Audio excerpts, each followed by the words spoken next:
In this month's Edmonton real estate market update, I'm going to talk to you about what happened for the month of September. Hey, so it's September and, well, technically as I film it, this is October, and we are in full-fledged fall. The beautiful yellow leaves in Edmonton and the River Valley is amazing. Doesn't last very long because we soon realize that the dreaded S word is coming very, very soon. And yes, that does affect the real estate market. So what happened in September? Typically people are going back to school. Things typically slow down, but note I said typically. Let's dive into what happened actually in this last month. When we take a look at the average price of single family homes in Edmonton, it went up again. So we're now at $538,000. Now we're nearing the end of the year, and I definitely don't think that the average price of Edmonton single family homes are going to go under 500. We're definitely going to land closer to where we're at now. And it did go up from last year and this last month. If you take a look at how much it went up from last year, it was 10%. Now, in January when they were forecasting, people were speculating that it could be at this high, which is really, really crazy to think about because I remember sitting in that forecast thinking, there's no way. Edmonton typically sees a 1 to 2, maybe 3% rise when we do see increases, but never something like 10.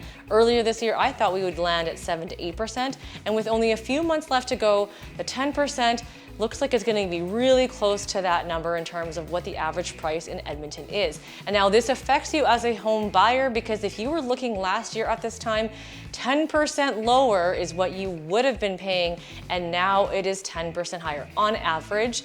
And if you take a look at the new homes, they're significantly more money than they were at this time last year. Never mind a few years ago. Now, good news for you as sellers, if you own a property, that means your equity has risen. Now, did it rise exactly 10% in 1 year? It totally depends on your house, the condition, and the location of the property. So make sure you always get that checked out. But on average, your house price is doing pretty darn good. When we take a look at how many new listings came on to Edmonton's market, now this is single family, condos, everything. This is from the Edmonton Real Estate Board. Their numbers show that we had 2,285 properties come on the market in September, which is lower than it was last month, so in August, but higher than last year at this time.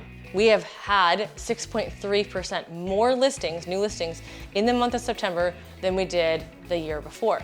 If you take a look at all the listings that came on the market in Edmonton so far this year, we had 21,000 properties get listed. Now, all of them didn't necessarily sell. Some of them sometimes they call expire. Someone changed their mind on what to sell. Maybe they got terminated. Again, that's another change of mind, or change of realtor, and then it just gets listed again. So you have to consider that some of these properties that come on the market could have been duplicated as well. Of course, some sold, and then obviously there's a whole bunch that are still on the market. And when I say whole bunch, there's not that much. There's not been a whole lot available in the last year or two in Edmonton when you are looking at properties.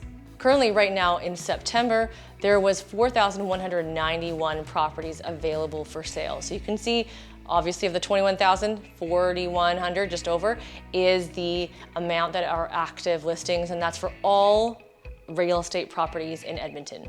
But what about the sales? Are people still buying homes, or is there just houses sitting on the market?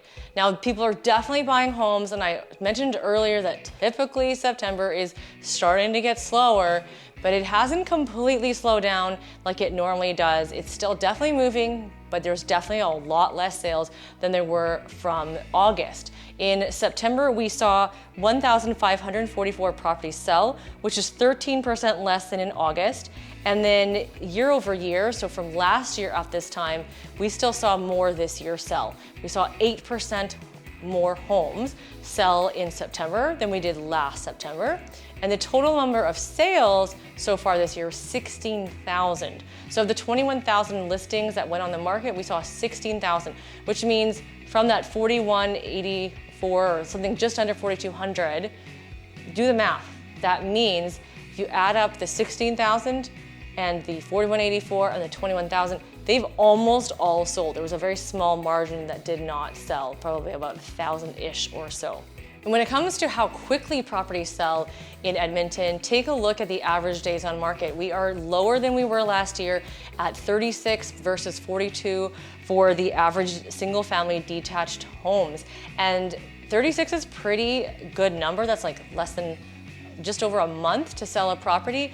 Now, typically houses do sell within a week or two if they're priced properly, and still happening. We saw that in September. I foresee in October, we'll still see those numbers quite strong, but I predict November, December should actually slow down. Now, I don't know, maybe it'll keep going strong. One of the reasons why things are still selling quickly and relatively rapidly, and also for a decent amount of money, there's a few factors. One, there's not a whole lot of properties for sale, and two, there's still buyers looking, and quite a bit of buyers. So the demand is high, the listings are low, which gives you that seller's market. And why is the demand so high? There are people still coming from out of province, and including even Alberta migration coming in to Edmonton. Edmonton is still affordable, though we've gone up in price. It's still a lot more affordable than a lot of places across Canada. So the demand is still high, and there's not a whole lot of properties available for sale for whatever reason it may be, whether people are happy to stay in their home because they don't want to spend more money on a home, or maybe they're just fine to stay in their house. The other factor is if they are looking to sell their home and they realize the interest rates are quite a bit higher, or the interest rates that they have are actually quite manageable to stay in their home, they're not putting their house up for sale. So that's why a lot of people are going to new builds. We also help people purchase new build properties. Numbers that I talk about today aren't even mentioned unless the builder has listed properties on MLS, and they don't always do that. A lot of their homes are not listed on MLS. So when we're helping our buyers look for new builds, we are finding properties specifically for certain builders, depending on what the client wants, the location. Now, there are some builders in Edmonton that have a lot of inventory because they're called what you call spec home. So they have a lot of specs in the ground, and they're always having homes available. So you could buy them at different stages along the way or fully completed. You can also build from scratch. We've encouraged clients in the past to stay away from building from scratch over the last few years, because ever since that unpredictable wave when we had a massive labor and material shortage, it just became so unpredictable, and it added way more stress to that process. Over the last few years, things have started to stabilize, and things are actually more stable and more predictable. But with new homes, they're always unpredictable. So you always need to expect the unexpected and always expect to be delayed. If people are telling you 6 months, they're probably lying, for one. To build a house from scratch, not true. Even if they tell you 10 months, sometimes they might take you the 12 months. In Edmonton, the weather does impact it. If it gets really cold, they can't work. Now, they do work when it's snowing because it's always cold here, but I'm talking it's minus 30, minus 40 with wind chill. It is just not a possibility. Not good for people to be up there framing a house, putting the roof on, etc. But once the house is built and framed, doing the stuff inside, they obviously have it heated, so it's completely fine when it comes to the new build. If you're looking for homes that are not the detached garage homes, what are you looking at for price? Just to take a look at the average price, you've got for the semi-detached homes, $416,000, which is an increase of 16.9% from last year. Semi-detached homes are homes that are sharing a wall of either one or two, no, sharing one wall, because that's why they're semi-detached. Now, sometimes you're going to see duplexes that are condominiumized, which means they have condo fees, or they're considered single family, which means they don't have condo fees. So make sure you check out the difference, because just because the physical building might look the same, it doesn't mean it's not single family or condo. You have to figure that one out. Now, for attached homes, the row townhouses, $283,000 is your average price, and it's a 7.4% increase. We have seen a huge increase there, and the $284,000 price range is an average. Now, if you're looking at those new build homes or newer homes, I'd say in the last 5 years, the ones with no condo fees, those averages are probably at least 100K more at 380s. The 280s for sure will have condominium fees. Those are the older homes that are townhouses. The newer townhouses, the big move that they've done is they've moved away from the half duplexes and have the attached homes with no condo fees, so you see 3 or 4 together.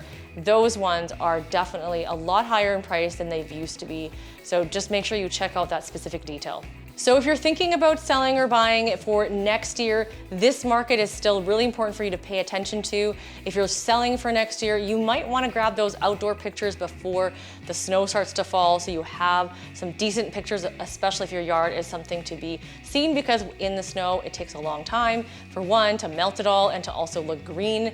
Even though right now things are starting to cool down, your grass doesn't look like it does when it is March. So that's something important to think about as buyers if you're looking and thinking, is it a good time to buy come winter time? In winter time, there's less people out, so then you have more options in that sense. However, there usually typically is not even that many properties for sale. So you definitely need to take a look at your personal situation of, hey, what are the reasons I'm moving, and sort it out from there. And I highly recommend that you work with a professional to walk you through all of those steps. See you next month.